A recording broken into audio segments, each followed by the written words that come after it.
For each programmable device in HiQNet London Architect, there's a configuration window which can be accessed by double-clicking on the device. The configuration window has an orange tab, which has the name of the configuration in it, as well as an indication of the current zoom level of that configuration window.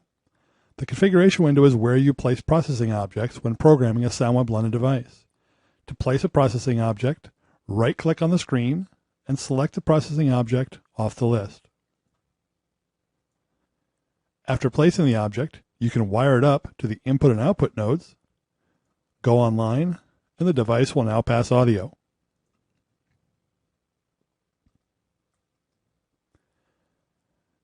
In addition to placing processing objects, you can also copy processing objects by selecting, hitting Edit Copy, and then Edit Paste, or you can use the keyboard shortcuts, Control-C for copy, Control-V for paste, or if you click and drag on an object, notice my cursor has a small rectangle under it. The small rectangle under the cursor indicates I'm about to move that object.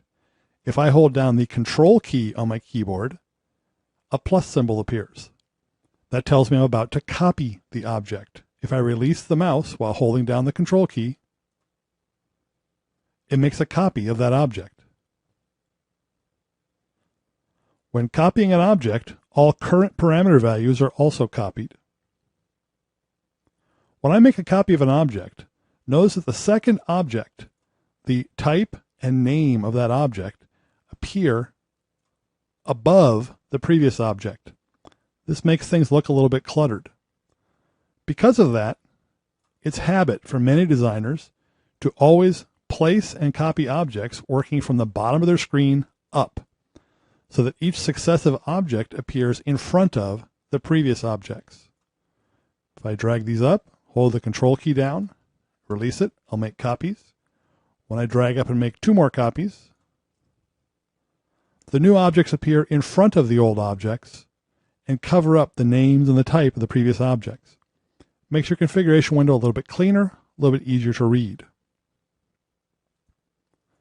If I right-click and place a mixer in my design file, I have a 4-channel mono mixer. There is no option for placing a stereo mixer. There is no option for placing more than 4 channels. If you want to change the functionality of a processing object after placing it, that's done in the Properties window.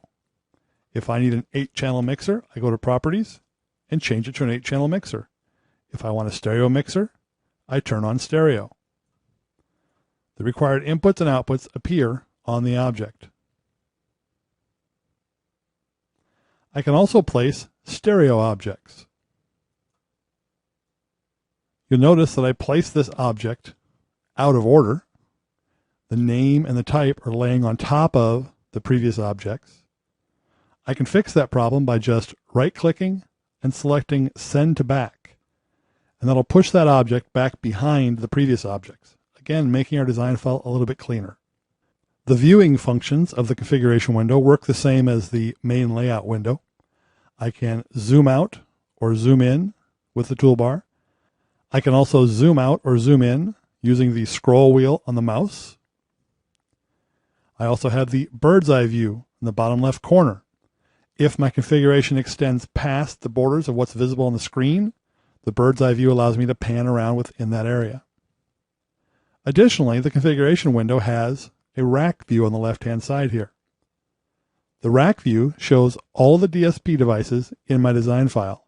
If I click on a DSP device, it takes me to the configuration window for that device. In that way, I can click through all the devices in my design file, quickly compare, and modify designs.